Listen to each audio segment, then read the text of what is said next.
Good morning, good afternoon, good evening, depending on where you're listening from. I'm Bill Anderson. You're listening to Expat Radio, and we are coming live from the Costa del Sol. It's a hot one today, folks. Only 29 in the shade, but I have one of these indoor-outdoor things, and it's 47 degrees in the sun today. So as you can imagine, we're sort of sitting indoors sweating at the moment. It's very hard. If you put fans on, they're very noisy, and we're people that don't really like air conditioning very much because it's not very good for you. I want to welcome back Marcel Salazar. Welcome back, Marcel. Thank you so much. Thanks for having me back. Well, listen, there are so many things that we can do that, maybe apply to one area. We're talking about housing, what's happening in Costa del Sol and things like that. But your topic is really all about health, Marcel. And it doesn't matter Absolutely. where you're listening from. It applies to us, doesn't it? It doesn't. It really doesn't. And it's more prevalent now than it has been throughout the history of human race, shall we say? But it was important about 15 years ago. Then it became more important about 10 years ago. And now it's just getting more and more and more and more and more and more. And it's a huge topic that you can really talk about for a very long time. I think it's hugely underappreciated, Right. and it can be also very much easily dealt with as well. But Yeah. there are some things you need to do. Right. And I asked you to sort of pick the topic that you wanted to kind of focus on today, Marcel. Yep. And what you've decided to talk about is Inflammation. inflammation. Is that like itises? Yes, they can be itises. They can be itises. So basically, itises are under the inflammation umbrella. Right. So really, inflammation covers a huge number of things, but Right. we've known about it for a very long period of time. It's not new. It was discovered way back BC time, Yeah. but it's still being understood today. Right. And everything way back when it was first discovered, it was discovered to be an important part of human life, Hmm. recovery, healing, and so on. We now understand that it's directly connected to immune response.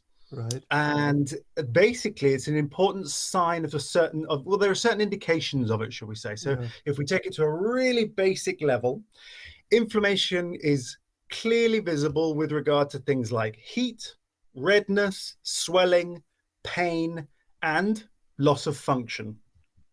And those key indicators are usually where inflammation is indicated. That's what you are suffering from. Inflammation. That's very, very broad, very, very general, and it could be caused by any number of things.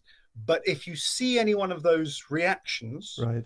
then you are inflamed, and the Okay. cause could be any number of things that we probably will discuss as well. Yeah. So I guess. Oh, I'm getting a bit of an echo here. I'm not sure where that's coming from. It's Ah, my echo, not your echo. no, yeah. Uh-huh. um, I guess though that inflammation sort of affects us at various levels, Marcel, doesn't it? It does. There might be the sort of thing that you get from an injury. Absolutely. There's the kind of inflammation that you might suffer, well, for example, in the joints, Correct. and you do a lot of work with that, don't you? I do. And then the other bit is what's happening inside that maybe we can't see very well. Correct. Correct. Correct. Correct. Exactly. So it's good to think about inflammation in terms of acute and chronic. That may be something that you've heard of before. It's a common terminology, and it's important to understand the difference between the two. Right. So acute generally indicates that it's something that's happening right now, or it Okay. happened recently. So you've injured yourself, you've banged yourself against something.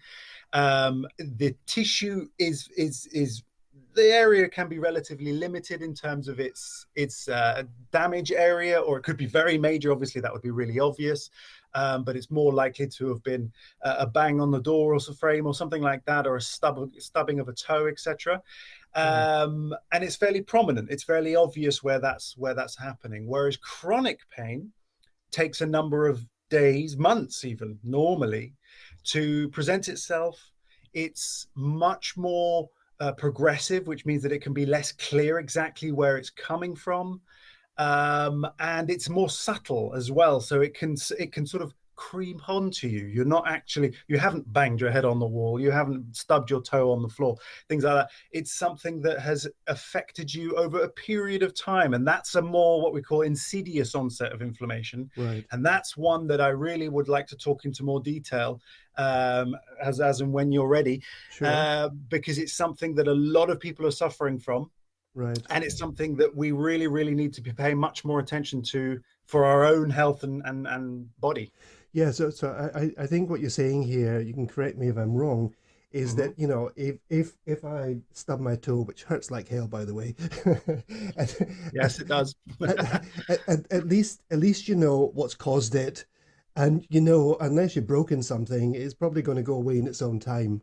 That's right. But you're really talking about other kinds of inflammation that we don't necessarily know where it comes from, and we don't know if or when it's going to go away. That's right. That's right. Exactly. So when you injure yourself, your body's response to that injury, such as what's called a contusion injury, so that is where you have banged on into something, your body's reaction is to send you first the nerve response, which is, so that's your body saying, ow, you've done something, that's painful, don't do that again. And then maybe take some weight off that area. So sit down because this hurts. So that's what you do, and then your reaction is normally appropriate to that sort of Right. pain reaction. Sure. And so therefore you ice it, etc. And we'll talk about a little bit more about icing as well. But it's much more obvious because you've obviously impacted it in some way, Mm. or you've twisted your body in some way that's caused some pain. But it's the slow onset of inflammation that happens through other forms of, dare I say, call it injury, Right. that is really, really important for people to be aware of. And I think a lot of people are not aware of how much injury we're causing ourselves in relation to things like psychological stress, Uh-huh. nutritional stress, Mm-hmm. and chemical stress Right. as well. So those are fairly broad subject matters. I can go into more detail with each one if you have a question. But those are the ones that play a huge role in the long-term quality of people's lives, because Right. it's that has an impact on the inside of the body that we don't see one day to the next, Right. but we Okay. will see over a period of time. Yeah, I mean, I think that there's an awful lot for us to get into here. Mm, But maybe if we could deal with the easier ones first, and then sure. we'll talk about this more insidious inflammation. Um, I'm never quite sure if you've got something that hurts, hot or cold. So if you have something that you've banged onto something, Right. let's say you've stubbed your toe, you've banged your knee into something, usually it's ice. Okay. Okay. Now, why is that? Okay. So what's going to happen is when you have caused some form of contusion injury, the area is going to flood with fluid, which may be blood, it may be interstitial fluid, all the different types of things happen within the body under the surface of the skin. Right. If that area gets flooded, there's nothing wrong with initial acute inflammation. It's a natural bodily response that's going to facilitate the healing process. So it's very important and it's good to do. So applying ice serves the function of facilitating the refreshing of that fluid buildup. Right. Okay. Okay, so to simplify it as much as possible, you want that area to flood with fresh blood, which is what it will do all by itself. Mm-hmm. But you don't want it. Your body has a habit of overcompensating, so then you might get what's called edema, which is where you get the swelling, literal growth under the surface of the Right. skin, and it can become excessive. So the point of that is to stop repetition, to stop movement, limit control, and so on. But you don't need to have that to excess. And some Okay. people's bodies do that very often. And so applying ice, for example, is a really effective way of helping to control the amount of swelling and refreshing the fluid that's at the area. But it doesn't Right, mean you leave ice on there for hours on end. It's a maximum of 15 minutes right. or less. Um, just about a week ago, my wife got a wasp sting, Okay. and you know, she said she hasn't had one for a long time, but she's never had a reaction. But Yeah. this time, um, things went a bit crazy, and she had a lot of swelling, and she had to take antihistamines, and she was given some cream that I don't think she used because she doesn't like the name of it, the sort of corticosteroids. Ah, yeah. But she when her arm started to swell up, she said the only thing that would give her relief from that was Yep. cold. So she was Yeah. actually wandering around the house wearing the wine cooler on her arm. Perfect.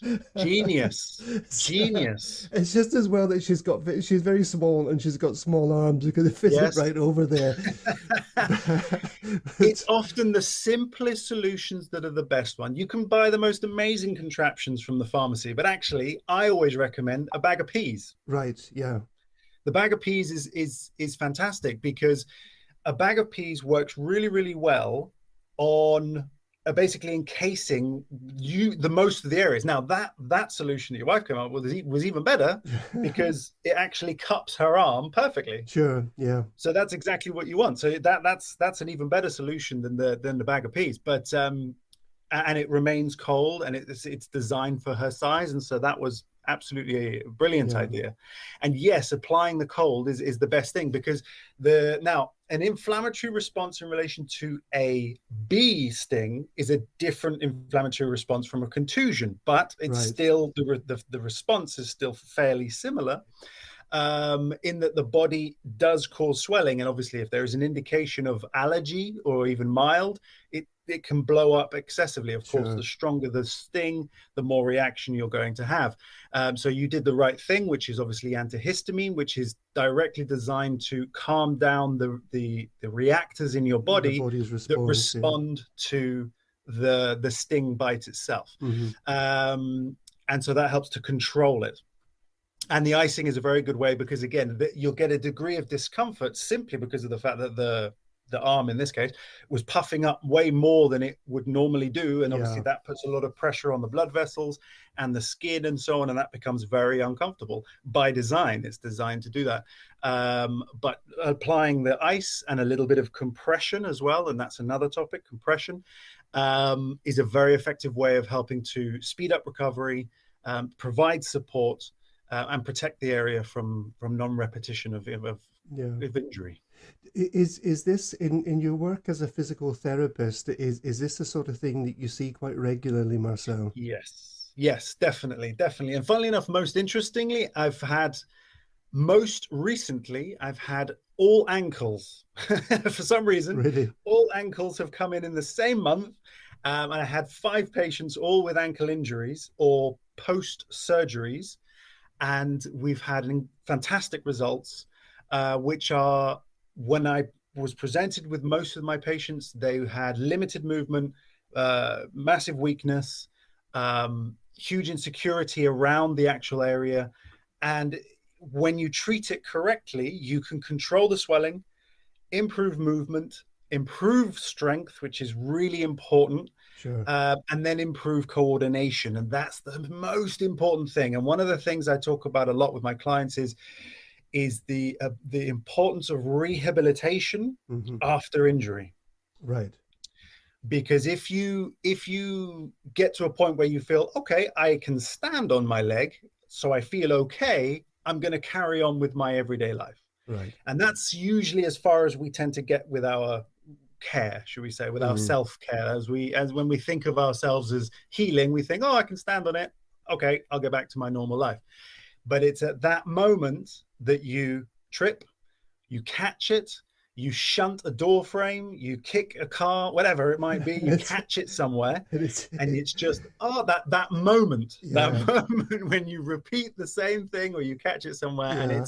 it's a horrible feeling. And it's always the bit that hurts that you hit on the door or you It's catch it always, isn't it? exactly. That's the bit Yeah. that you just perfectly nail it every time. And it's and there's a very, very good physiological reason for that. Mm-hmm.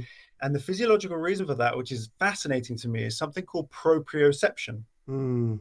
And that is where your body loses its connection to the said area. Right. So let's talk about the ankle.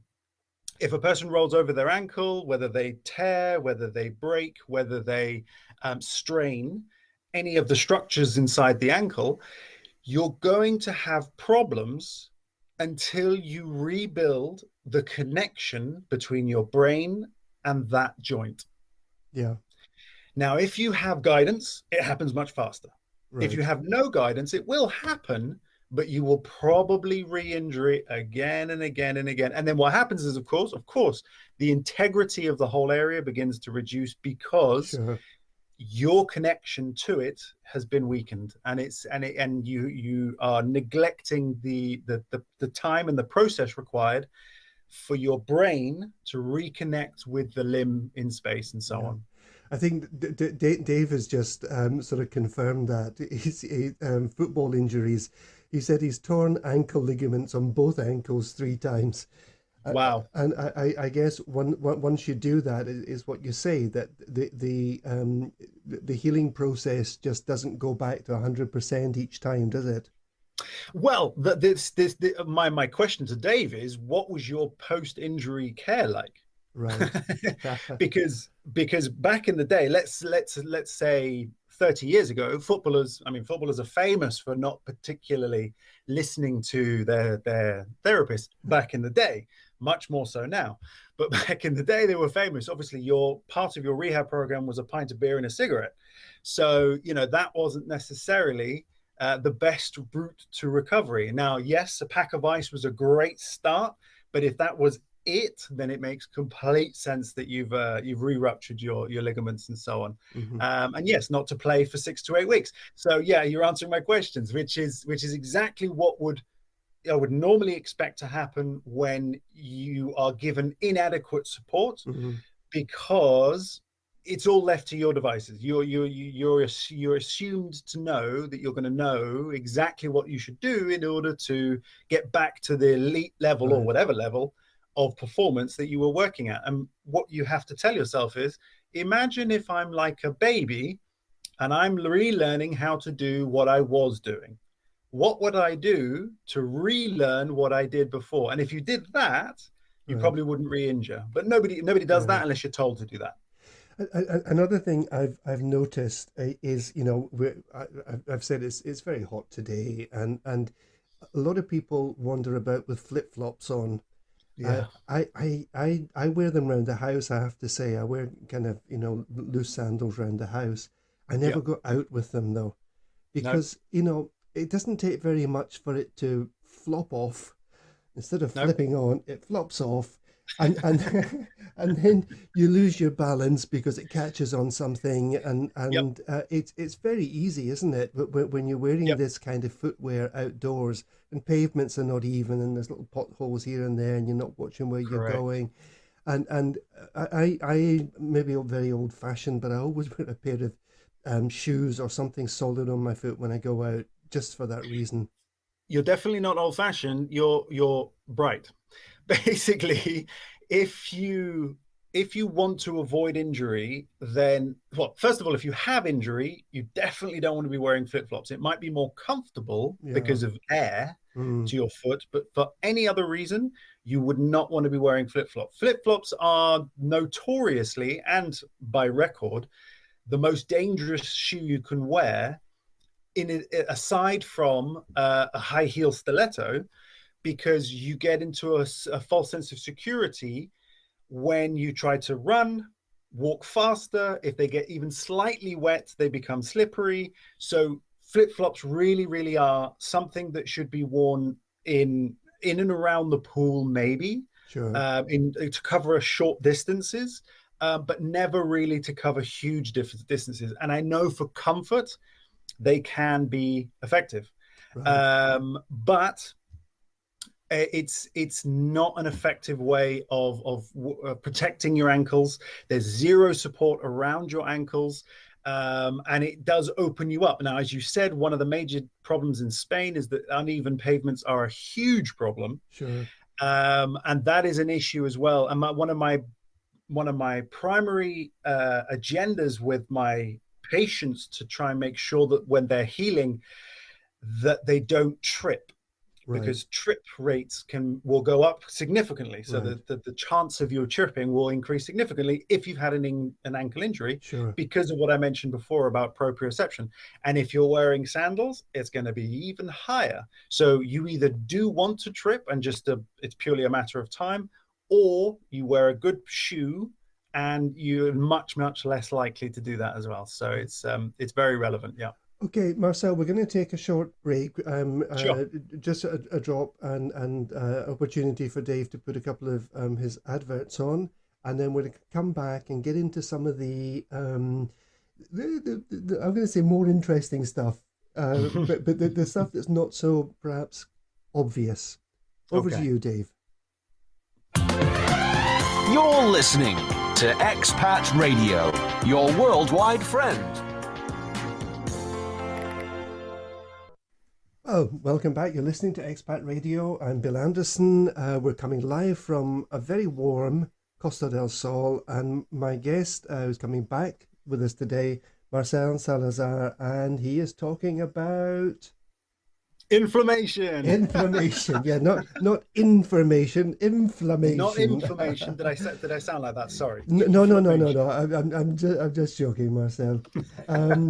Okay, we've talked about the kind of physical bit, about people twisting their ankles and bumping their toes, and that's the kind of easy bit in some ways, that we know it's going to hurt. We know we're probably going to get some swelling, and Yes. we've spoken about how to deal with that.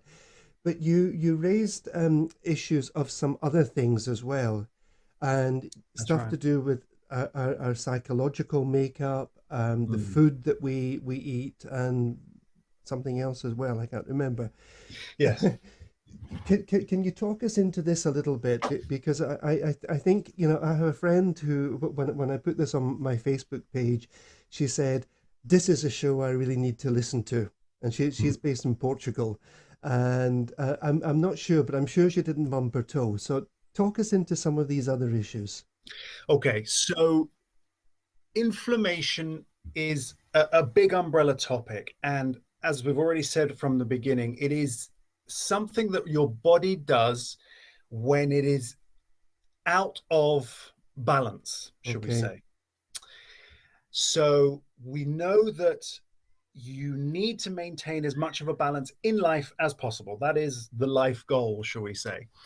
And when we introduce things that put it out of balance, it creates changes within the body, and the response of the body is very often inflammation. And Right. that inflammation can lead to an incredible number of things, Right. including degenerative changes within your body, joint degenerative changes. Right. It is connected to cancer. It is connected to psychological changes within your behavior. Okay. It is connected to your brain function. Mm-hmm. And therefore, what you need to do is evaluate as much as you can. Do I have a balance, especially in relation to what I'm putting into my body? Right. Okay. So nutrition is a huge factor in that, because it will have a massive reaction with your immune response. For example, Uh-huh.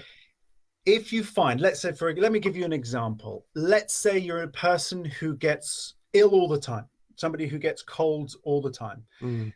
That your immediate response or your immediate thought process is, okay, this is clearly my immune system. My immune system is not very strong. It's not reacting appropriately. Why is that?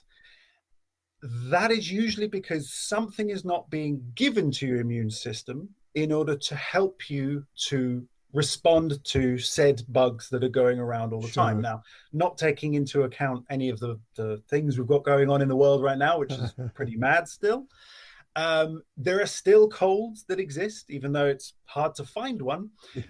You can still get a cold, you can still get other illnesses, etc. And your body can still fight it by itself if you give it the right framework in order to build an anti-inflammatory response. Right. And an anti-inflammatory response is assisted by what you put into your body, what you drink, how much exercise you take, and what you're thinking about as well. And the thinking one is really difficult for people to get their head around. Okay. But the other ones are more tangible, so they obviously seem more reliable or more realistic. But the latest science is showing how important our mindset is towards our general well-being as well. Yeah, well, I worked in the field of psychology in Right. the UK, and I have no doubt, and I'm not going to say we're talking about psychosomatic things. I'm going to say that the way our mind is, the amount of adrenaline, the stress responses, the constant flight and fight response that people are sometimes living under, most definitely has a serious impact on their physical well-being. Correct. And when you connect the fight or flight, or the sympathetic and parasympathetic systems, the connections are undeniable. Yeah. And I think, to keep it simple, what that means for listeners is, if you are under a lot of stress, however that may be, but particularly work, emotional, environmental stress, Sure. then that will have an impact on your body. And Right. you may not see the connection, but it's really important to be aware of it. So the connections between, and if this is over a long period of time, we're talking, this is not likely to be stress caused by one person driving a car one day and then suddenly you're at risk. No. This is a sustained period of stress, or what's called chronic stress or chronic inflammation as well. They're absolutely connected. Right. So the connection between chronic inflammation and renal problems and arthritis and pancreatitis, diabetes is a massive one, Right. as well as obviously cancer and cardiovascular conditions as well. So these types of conditions are directly connected to chronic inflammation within your body. Right. Okay. You're talking about getting balance back, Marcel. Where does a person start with Yeah. getting balance back? First, identification. What is your, for example, if there's a problem, so do you suffer from regular illnesses, like I said before? Do you Right. find that are you overweight? Are you very unhappy? Those are very clear indicators of imbalance. Right. Now, I'm obviously making it as simplistic as possible. I know life is more complicated than that, but very often it's a case of identification first. So if you are a person who feels unhappy quite a lot of the time, why is that? Right. Maybe it's because of environmental stress, emotional stress, family related issues, work stress. Maybe it's the choices of the food that you're eating. And it's amazing how much connection there is between the things you're putting into your body are actually making you feel really sad. Right. Initially happy, but in the long term, really sad. And that's because what happens is that when you ingest into your body things that don't work for your body, your body's response is all kinds of messed up. Right. All kinds of, your hormones are out of balance, your body weight's out of balance, and adipose tissue, which is fat, displaces all of that. Excess volumes of adipose tissue are extremely dangerous for all manner of different things, including some of the ones I've just listed there before as well. And do you think, Marcel, that when people are feeling very stressed, and let's just say they go down the route of comfort eating, that's the time that they're most likely to eat all the wrong things? Correct. Yeah. So there's absolutely a connection there. And there's a reason for it as well, because your brain is actually wired that way. Right. Your brain wants to satisfy your desire to feel better as quickly as possible. Okay. we're also instinctually hardwired to find brightly colored, sweetly tasting things as much as possible. And there's no mystery as to why marketing around children's candies are brightly colored, and they're very attractive, and the Yes. boxes look great, and the packaging is appealing, and so on. That's not by mistake. And the same rule applies. Your brain is tricked into thinking, oh, that's very, very nice, or that piece of chocolate is going to make me feel good, but in the long term it's not. And it doesn't mean that chocolate in minority is a bad thing. And actually, chocolate in its purest form, again, is absolutely amazing. Cocoa is an incredibly powerful antioxidant and one of the most nutritious foods in the world, but it's tarnished by the fact that we process it, add sugar and add dairy and so on.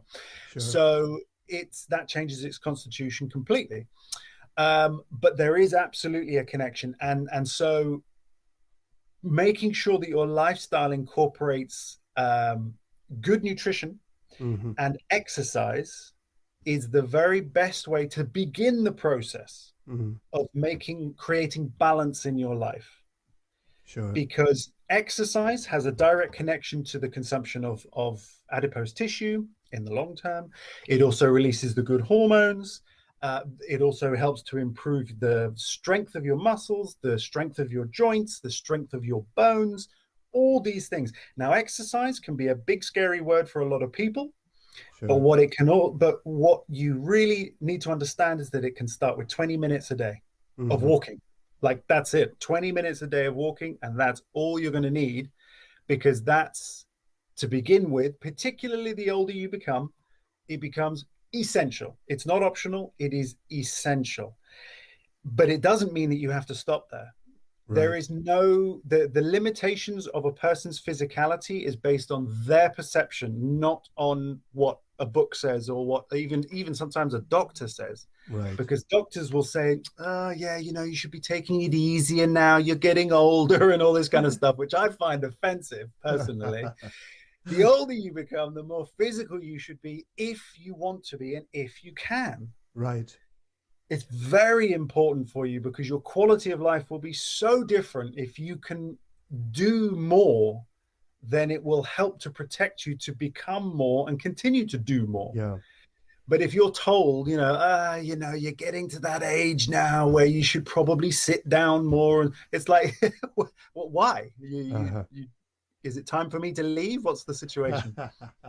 Just sort of lie down and let it slip. Yeah, that's right. That's right. That's effectively what's being said. Yeah. So there's possibly, there's the stuff that we all know is bad for us, and I mean, sugars have to be way up there with the stuff that's bad for us. And absolutely. I have read various things that sugars themselves can be a source of inflammation in the body. Correct. But what they do is that they feed inflammation. Okay, right. So, put it in another way, when you are sick, you want to cut out as much sugar as possible. Okay. If you are unwell, you definitely want to, because it's the simplest form of energy. They love it. They feed off it. And we feed off it, and so does the bug.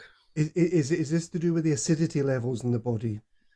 I wouldn't necessarily say acidity levels. It's more related to the fact that it's simply a form of nourishment for the body. It's the way your body responds to sugar, and it actually provides fuel for bacteria and sometimes for virus as well. Yeah. So sugar is never going to be a suitable fuel in excess. Of course, we survive on sugar. So I mean, you can't avoid sugar altogether. No. But it's the form of sugar, and it's the quantity of sugar. And no person in our world, especially in our developed world, needs to worry about a lack of sugar. That's never going to be a problem. Even if you're very, very restricting in your diet, you're not going to have to worry about that, because it is almost anywhere. Right. And everywhere. So if you want to control your mood state, your hormone balances, you first need to look at sugar. You then need to look at the obvious ones: alcohol, cigarettes, drugs. Medication plays a huge part in your body's reaction, and it creates, without getting too much into it, medication will create confusion whenever you're trying to identify the cause of a problem, Right. because what it's always doing is adjusting your body's automatic response to a given situation. Okay. So that's a very big separate topic. But body fat as well is very, very relevant in this regard, because inflammation, as indicated by excess body fat, so obesity, will directly connect as well to all manner of health issues, again relating to what I mentioned before, and long-term health conditions. So if you are a person who is overweight or too heavy for your own comfort, then do something about it. And diabetes is a huge topic. Type 2 diabetes, I think it's really important to say that type 2 diabetes is a self-inflicted disease. Right. And that's a tricky one to open up to, but it really, really is. It is 95% of the time a self-inflicted disease. Right. Okay. That could be a topic for another day, isn't it? Because we're Yeah. moving into something very big there. And in the whole food thing in general, I think when you were on before, Marcel, I kind of mentioned this. When we go out shopping, Vicky always takes her reading glasses with her. And if there's anything that we see that we haven't perhaps bought before, the reading glasses go on and she starts to look at labels. Very good. Get good at it. Get good Yeah. at it, because they're very good at hiding things from you. But this is what I want to say. Even people who think that, you know, they're not eating out in well-known chains of burger bars every day, and that they're not eating sort of boil in the bag stuff, you know. Even people who think that, you know, yeah, I'm going to buy this, I'm going to prepare it at home and whatever. But we are being, I don't know, conned in some ways, aren't we, about some of the additives in food. Does that affect inflammation in the body? Absolutely, 110%. And there is no 110%. It's 100%, but it's 110% because it's worrying. There are two factors to this that are now becoming increasingly important, which is, one, we know, most people know, that processed food, so a pre-prepared meal that you can find in a box, is not going to be your most nutritious meal of the day. That's Right. guaranteed. Sure. It might taste good, it might feel good in the mouth, etc., but it's not going to be your most nutritious meal. I think most people now acknowledge that.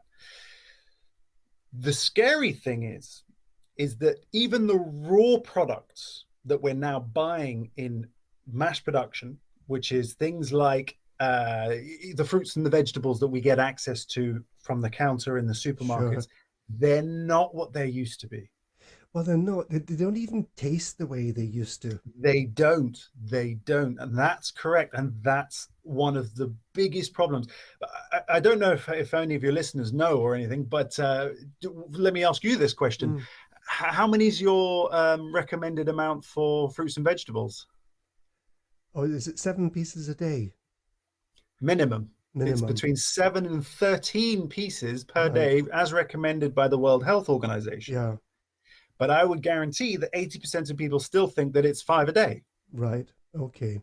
And that's hugely inadequate. Why have they made that change? They've made that change because the nutritional value of the food we now have access to has significantly reduced because of soil depletion. Right. Well, you see, that's a really scary we're subject. very lucky here. We live on a small finca, and Vicky has been picking kilos of figs from our trees this last few days. And she very often makes them up in a smoothie with some strawberries and various other things. We've got a lot of fruit trees here. And I have to say, we don't use any kind of chemicals on the land here. Very good. And you know, when we pick an orange off the tree, usually later on in the year, around November, December, you know what? It tastes like an orange. Yes, it does. Incredible. When you can find that, or if you have that, it is your insurance policy. Right. It is your policy for long, better life. Yeah. Yeah. Well. it should be something that people think of it like that. I mean, I as I mentioned, I think before, I work with a supplement company that basically creates a whole food product that is specifically to cater for that need. Right. It recognized many years ago that the quality of food from a whole food source, Mm-hmm. so we're talking about fruits and vegetables and berries, those have been diminishing for a long time. So the product that I've been working with for the last 6 years now, specifically only uses products that are coming from farms that don't use any heavy pesticides and don't have soil pollution, or as much as little as they can. It's As difficult far to as control. possible, sure. And that is extremely important. And it's always best to get it from the real product. Of course it is, but you can absolutely facilitate it if you find the best available way to get it into your bloodstream. And that's why I've been working with this product. I won't mention the company name, but if you're interested or if you want to learn, Sure. ask the question or get in touch.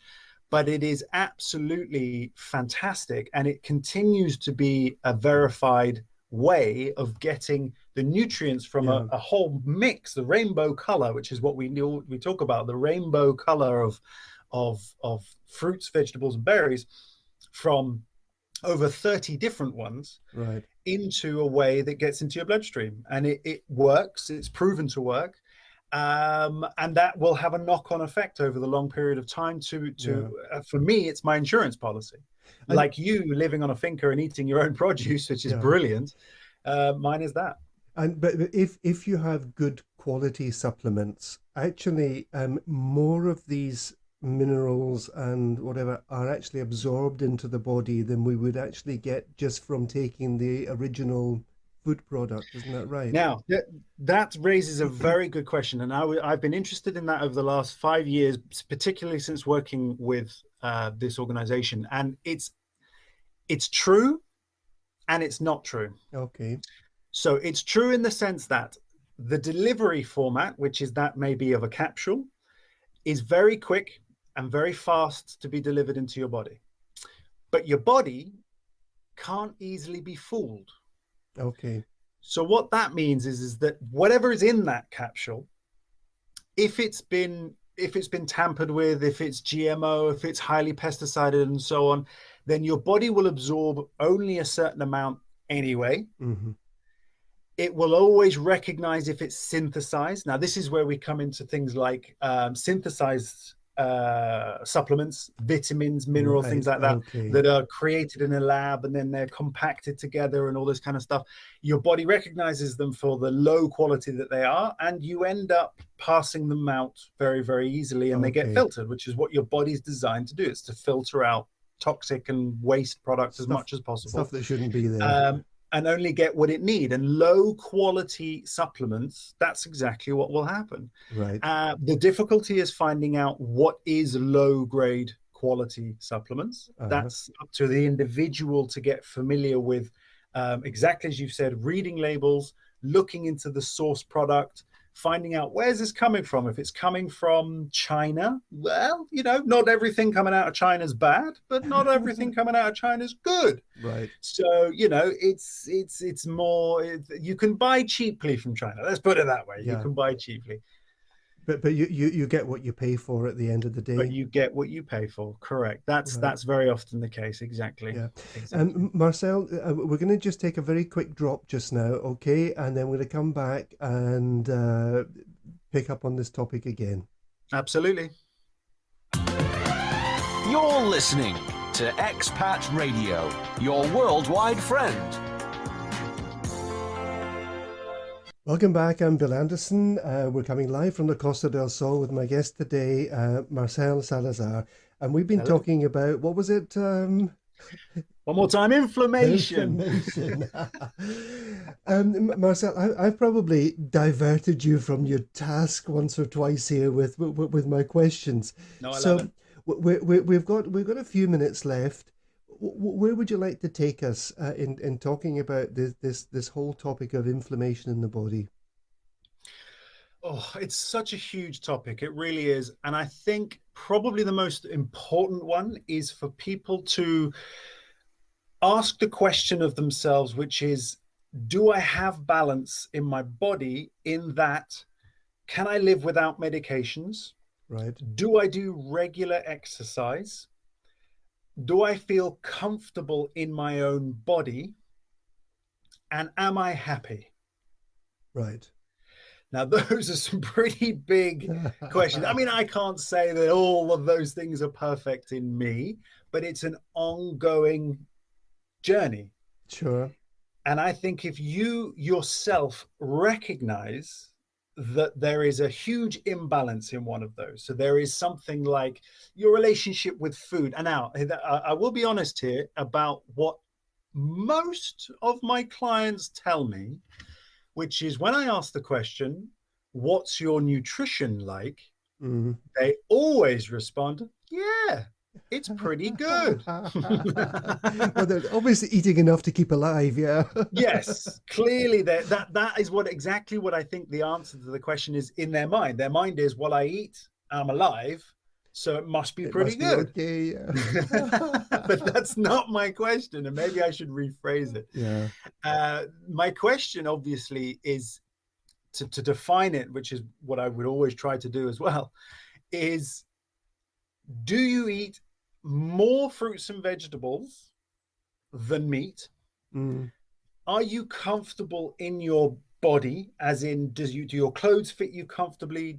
Do you find that getting up and out of bed is not that much of a struggle in the morning? It is a struggle for most people, obviously, but Yes. if getting out of bed is like the hardest part of your day, then it might be an indication that you need to make some form of adjustments, whether to your body weight, whether to your strength, whether to your abdominals, whether it's to your glutes and your thighs and so on.